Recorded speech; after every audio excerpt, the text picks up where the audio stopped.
Hello friends. तो आज हम बात करने वाले हैं प्रीलिम्स 2020 पार्ट 2।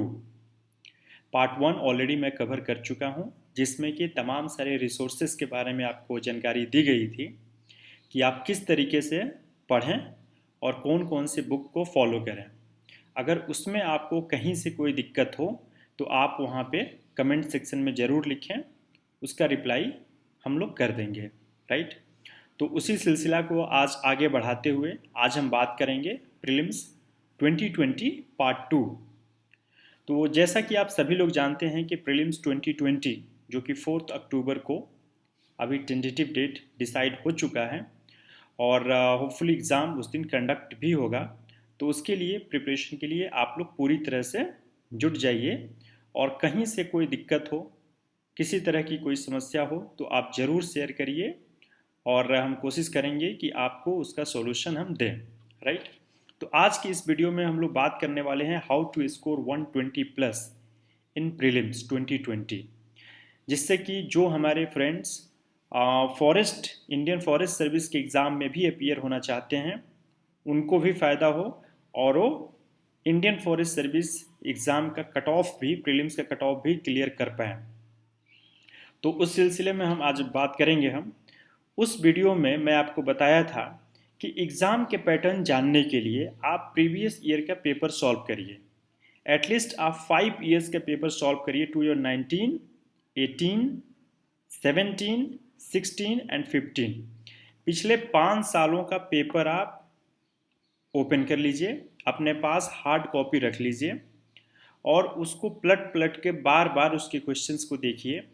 कहाँ से स्टैटिक पोर्शन से क्या पूछा गया है, डायनेमिक पोर्शन से क्या पूछा गया है, करंट अफेयर्स कैसे पूछा गया है, कैसे क्वेश्चन फ्रेम किया गया है, कौन सी क्वेश्चन को कहाँ पे प्लेस किया गया है।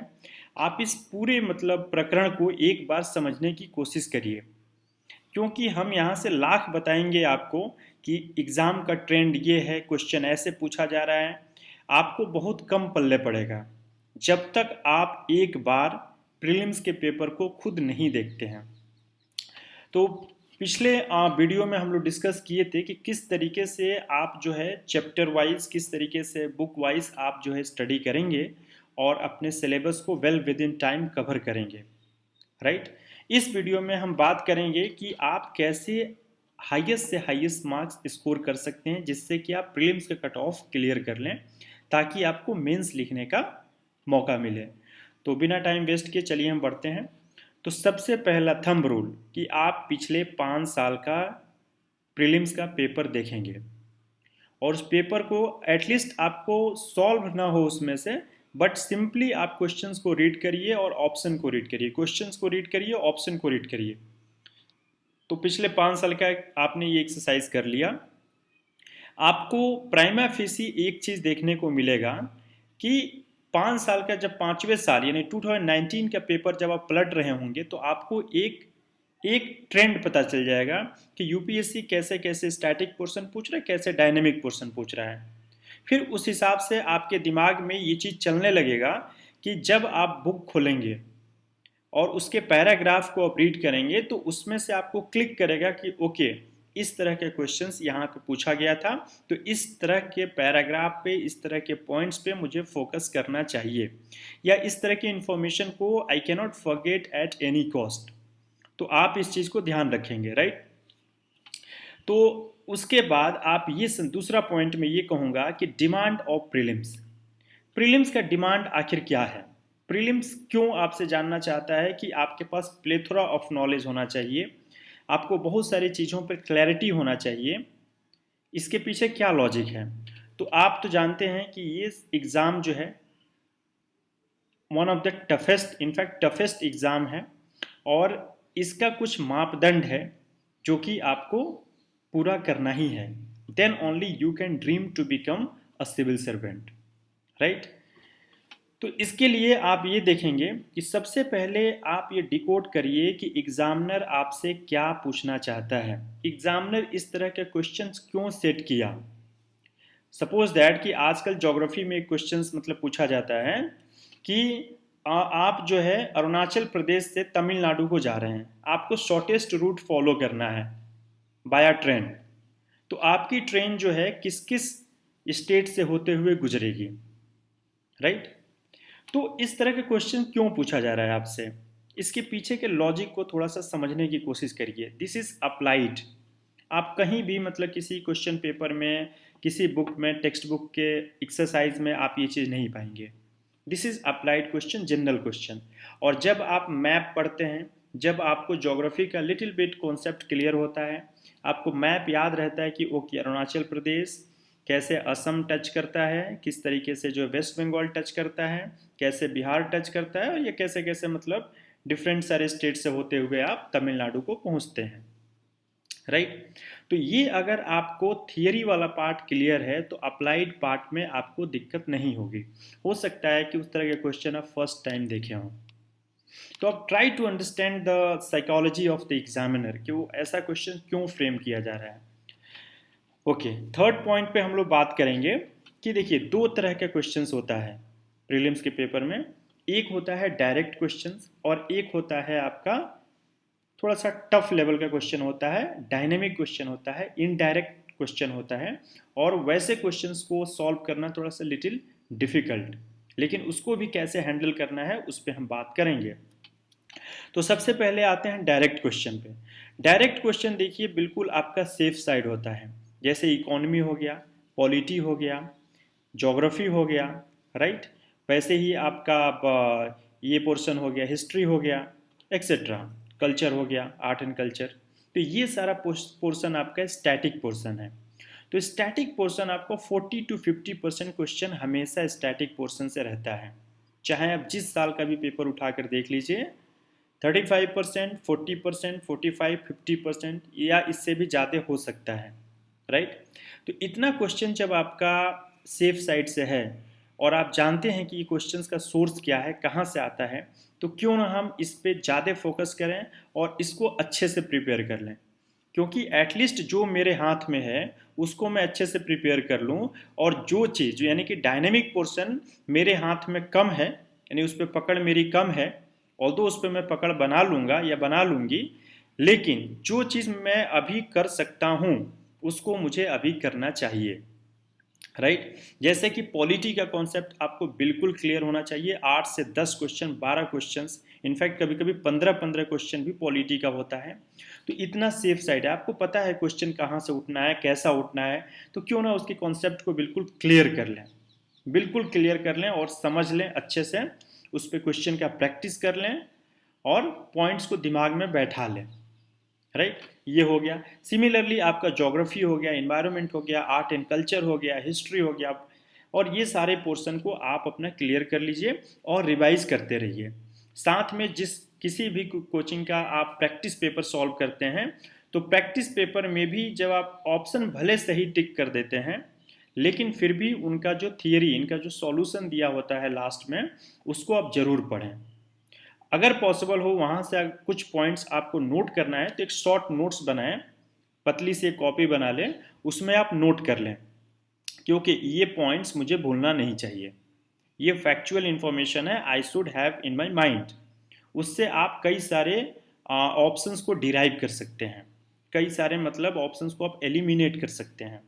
तो उसका ये इंपॉर्टेंट होता है। तो B safer in safe side, right. जो डायनेमिक पोर्शन है, डायनेमिक पोर्शन की अब हम बात करते हैं कि किस तरीके से, देखिए आपका डायनेमिक पोर्शन यानी कि main focus on current affairs, जैसे कि economy, science and technology, polity हो गया, आपका इंस्टीट्यूशंस हो गया, इंस्टीट्यूशंस में जैसे कि यूएन हो गया, यूनाइटेड नेशन हो गया, प्लस आपका जो इंडियन इंस्टीट्यूशन हो गया जैसे कि आरबीआई हो गया, नीति आयोग हो गया, राइट, सीबीआई हो गया, इस तरीके से जो भी हमारी इंस्टीट्यूशन है उसके बारे में, प्लस इंटरनेशनल रिलेशन के बारे में, right. International relation specially in terms of geography, specially in terms of some environmental element, जिसपे यूपीएससी का आजकल का फोकस है उस पर। तो उसको आप जो है, ऑब्वियसली आपको करंट अफेयर्स तो पूरा थॉरली पढ़ना पड़ेगा, और एक बार नहीं उसको मल्टीपल टाइम्स पढ़ना पड़ेगा, ताकि आपके दिमाग में कहीं ना कहीं वो डेटा सेट हो जाए और आप उसको सॉल्व कर पाएँ। तो जो डायनेमिक नेचर का क्वेश्चन होता है वो डिमांड करता है लिटिल टफर एप्टीट्यूड, थोड़ा सा आपका एप्टीट्यूड, जो कि आप जानते हैं कि मतलब C SAT that is civil services aptitude test. तो aptitude is not only mean paper second, ये आपका पेपर 1 में भी एप्टीट्यूड होता है। अभी ऐसा ऐसा क्वेश्चन फ्रेम किया जा रहा है, it's only to check your aptitude, your reasoning, your logical reasoning. और कुछ क्वेश्चंस उसमें ऐसे दिए होते हैं जिसमें कुछ सरप्राइज एलिमेंट्स होते हैं, सरप्राइज एलिमेंट्स जिसमें कि आपको कैलकुलेटिव रिस्क लेने के लिए एग्जामिनर मजबूर करता है कि you have to take calculative risk. और इस तरीके से पूरा 100 क्वेश्चन का एक सेट बनाया जाता है, direct question plus dynamic question. इसमें से आपको ऑब्वियसली आप सेफर साइड में बहुत अच्छा, अगर आप प्रैक्टिस किए हैं, बहुत अच्छा करते हैं, तो आपका एक्यूरेसी 80 टू 85%, 90% तक चला जाएगा। जो आपका करंट अफेयर फोकस पार्ट है, जो आपका डायनेमिक पार्ट है, उसमें आपकी एक्यूरेसी 60%, 65% इतना चला जाए तो आप सेफर साइड में हैं। और इस तरीके से आप जो है 75 क्वेश्चन, 80 क्वेश्चन, 85 क्वेश्चन अगर कर पाते हैं पूरे पेपर में विथ कॉन्फिडेंस, ऐसा नहीं कि फेक आप कुछ भी लगा दिए और चले आए कहे कि नहीं मैंने 85 क्वेश्चन अटेम्प्ट कर दिया, इससे काम नहीं चलेगा।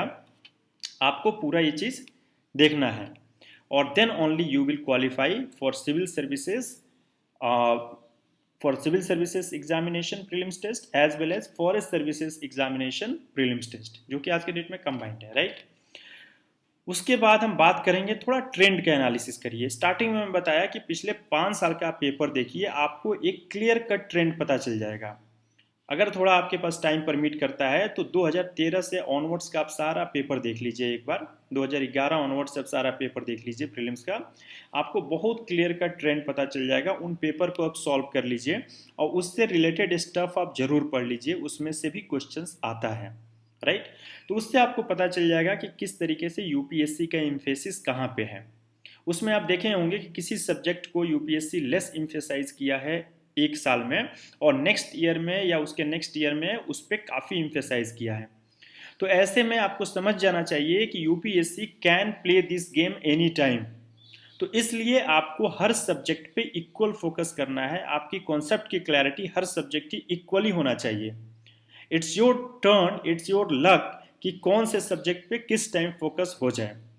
और बैड लक की अगर आप उसको छोड़ कर आए हैं, then you cannot do justice with that year prelims paper, right. तो ये चीज़ आपका हो गया। दूसरा चीज़ कि जब आप डायनेमिक पोर्शन को पढ़ रहे हैं तो डायनेमिक पोर्शन से रिलेटेड जो भी आप क्वेश्चंस लगाते हैं, क्वेश्चन प्रैक्टिस करते हैं, तो उसमें से भी कुछ फैक्ट्स को, कुछ इन्फॉर्मेशन को, जैसे कि इन्वायरमेंट इकोलॉजी हो गया, कहीं टेम्पल का आ गया, आप कई जगह पाएंगे कि नॉर्मल जो बुक्स जो रिकमेंड किया जाता है पढ़ने के लिए, उसमें वो सब पॉइंट्स नहीं होता है जो आपके सॉल्यूशन में दिया होता है कई कोचिंग के द्वारा। तो उस पॉइंट को आप जो है कहीं पे नोट कर लीजिए, क्योंकि लास्ट में फिर जाकर आप क्वेश्चंस को पलट के उसको रिवाइज करना है, it's not possible, simply not possible. तो आप उसको छोड़ दीजिए, एक शॉर्ट नोट्स बना लीजिए। फिर आप जब ट्रेंड का एनालिसिस करेंगे तो आप पाएंगे कि आप हिस्ट्री तो पूरा पढ़ लिए, लेकिन क्वेश्चन आ गया पोस्ट इंडिपेंडेंट इंडिया से। दैट मीन्स कि the trend is going in post independent Indian history, right. तो अब आपको वो चीज़ पढ़ना है, पोस्ट इंडिपेंडेंट इंडिया आपको थॉरोली पढ़ना है, उस पर क्वेश्चंस आपको सॉल्व करना है, then only you can solve the history question.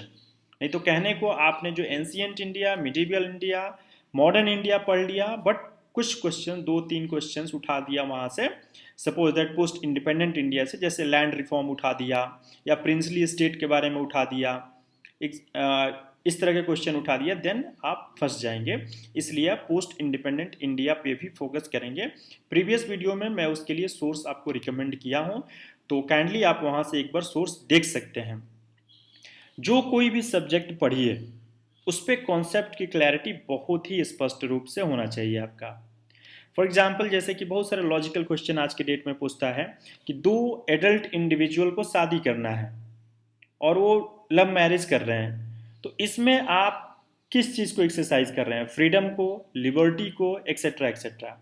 तो आपका कॉन्सेप्ट क्लियर होना चाहिए कि आप लिबर्टी यूज़ कर रहे हैं, फ्रीडम यूज़ कर रहे हैं, फ्री फ्रॉम रिस्ट्रिक्शंस, मतलब कौन कौन सा पॉलिटी का टर्म्स वहाँ पे आ सकता है, इस चीज़ को ध्यान रखें। आप अपने इंडिविजुअल कैपेसिटी में इंडिविजुअल राइट्स यूज़ कर रहे हैं, फंडामेंटल राइट्स यूज़ कर रहे हैं, फंडामेंटल ड्यूटीज़ यूज़ कर रहे हैं, क्या आप यूज़ कर रहे हैं, आपको बहुत क्लियर होना चाहिए। This is called applied question. तो अगर आपका कॉन्सेप्ट क्लियर है तो आप जो है इस क्वेश्चन को टैकल कर सकते हैं, राइट। तो इसलिए पढ़ते समय आप ध्यान कि ओके फ्रीडम क्या है, लिबर्टी क्या है, सेकुलरिज्म क्या है।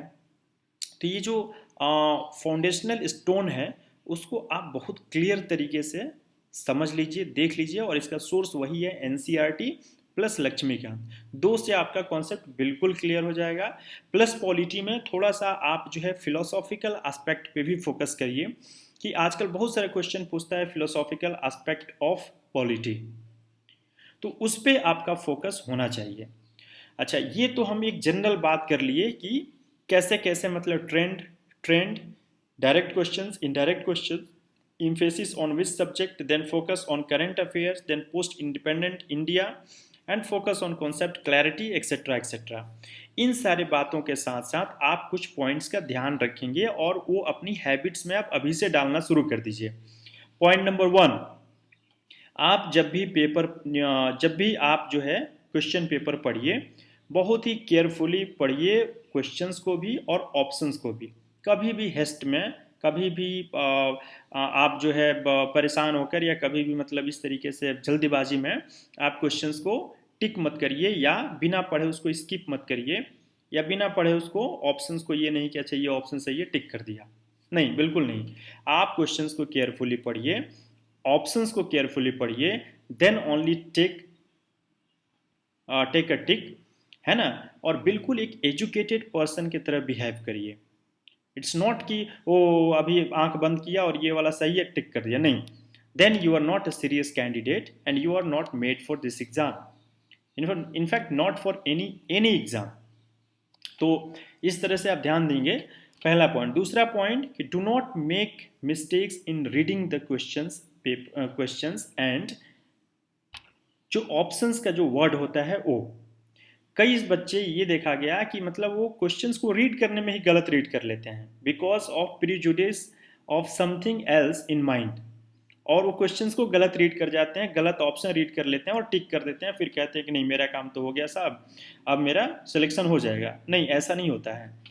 आप जो है जैसे कि ओनली, किसी अगर क्वेश्चन में ओनली लिखा है, ऑल लिखा है, नॉट ऑल लिखा है, इस तरीके का अगर ऑप्शन में है या क्वेश्चन में है तो उस वर्ड पे आप उसको एन सर्कल कर दीजिए और एक्स्ट्रा कॉशियस हो जाइए, एक्स्ट्रा केयरफुल हो जाइए वैसे क्वेश्चंस को सॉल्व करने के लिए। क्या वो नॉट पूछ रहा है या ओनली पूछ रहा है या ऑल पूछ रहा है, क्या क्वेश्चंस का डिमांड है, ध्यान से उसको अंडरलाइन करके उस क्वेश्चन को करिए। This is very tricky question, और देखा गया है कि ये क्वेश्चंस बच्चों को आता है लेकिन फिर भी या तो गलत टिक कर देंगे या अदरवाइज। तीसरा पॉइंट कि do not tick option in haste. ये पॉइंट मैं ऊपर बताया, इसको मैं फिर वो कर रहा हूँ, आपको रिवाइज कर रहा हूँ कि इस पॉइंट पे आप, इसलिए मैं फोकस कर रहा हूँ कि आप जो है ऑप्शन को कभी भी जल्दीबाजी में मत पढ़िए। ये नहीं कि नहीं नहीं पहला ऑप्शन में देख लिया ओके है टिक कर दिया, जबकि पहला ऑप्शन जो है लेस सही था और दूसरा ऑप्शन एक्यूरेटली सही है। अगर दो ऑप्शन दे दिया है आपको, बहुत ही क्लोज ऑप्शन दे दिया है और आपको लगता है कि दोनों सही है, तो उसमें आप देखेंगे कि एक ऑप्शन जो है it is more correct than other option, और यूपीएससी उसी को मानती है कि दैट ऑप्शन इज करेक्ट। तो इसलिए आप थोड़ा सा ये ऐसे भी क्वेश्चंस पे ध्यान देंगे। और लास्ट पॉइंट कि एलिमिनेशन टेक्निक की प्रैक्टिस करना स्टार्ट कर दीजिए, अपने हैबिट में डालिए। आप इसको डायरेक्ट क्वेश्चन में भी यूज कर सकते हैं, इनडायरेक्ट क्वेश्चन में, बट इसका यूज ज़्यादातर आपको इनडायरेक्ट क्वेश्चन में होगा, जहाँ पे ऑप्शंस आपको, दो ऑप्शन तो बहुत इजीली आप एलिमिनेट कर देंगे और दो ऑप्शन में आकर टाई अप होगा। वहाँ पे आपको एक इंटेलिजेंट कैलकुलेटिव रिस्क लेना होगा, और ये रिस्क के एलिमेंट आपको यूपीएससी इसलिए भी सिखाती है कि नेक्स्ट, मतलब जब आप इस एग्ज़ाम को क्वालिफाई करते हैं और जब आप फील्ड में काम करने आते हैं तो आप देखते हैं कि आपको कभी ना कभी एक कैलकुलेटिव रिस्क लेना पड़ता है, और इनफैक्ट हर दिन लेना पड़ता है कैलकुलेटिव रिस्क। तो आप इसको नज़रअंदाज मत करिए। 4-5 पॉइंट्स को दिमाग में बैठा लीजिए, जो भी पढ़िए उसको बिल्कुल क्लियर पढ़िए। सिलेबस पूरा करने के चक्कर में ये नहीं कि बस रीड किया छोड़ दिया और उस पर ध्यान नहीं दिया, फोकस नहीं किया, एक्सेट्रा एक्सेट्रा। ऐसे करने से काम बिल्कुल नहीं चलेगा। तो इसी के साथ पार्ट 2 ऑफ प्रीलिम्स 2020 को फिनिश करते हैं। और ये छोटी छोटी बातों को जब आप ध्यान रखेंगे तो 120 plus score it's very easy और आप इजीली अचीव कर सकते हैं। नेक्स्ट वीडियो में हम बात करेंगे कि कोई चीज़ आप पढ़ते हैं तो किस तरीके से पढ़ते हैं, क्या चीज़ उसमें से टेक अवे करते हैं, क्या चीज़ आप लीव करते हैं। तो इन सारे पॉइंट्स पे हम थर्ड सीरीज में बात करेंगे। अभी 2 सीरीज आपके प्रीलिम्स के लिए बहुत बहुत इंपॉर्टेंट है, तो काइंडली गो थ्रू इट। और इसमें किसी तरह का कोई डाउट हो, कोई प्रॉब्लम हो तो आप कमेंट सेक्शन में ज़रूर लिखें, हम आपको रिप्लाई करेंगे, ये हम एश्योर करते हैं। और all the best for prelims 2020। और जो सीरियस कैंडिडेट हैं वो ज़रूर करेंगे, for the rest is the rest. So thank you for watching this video. Have a good day.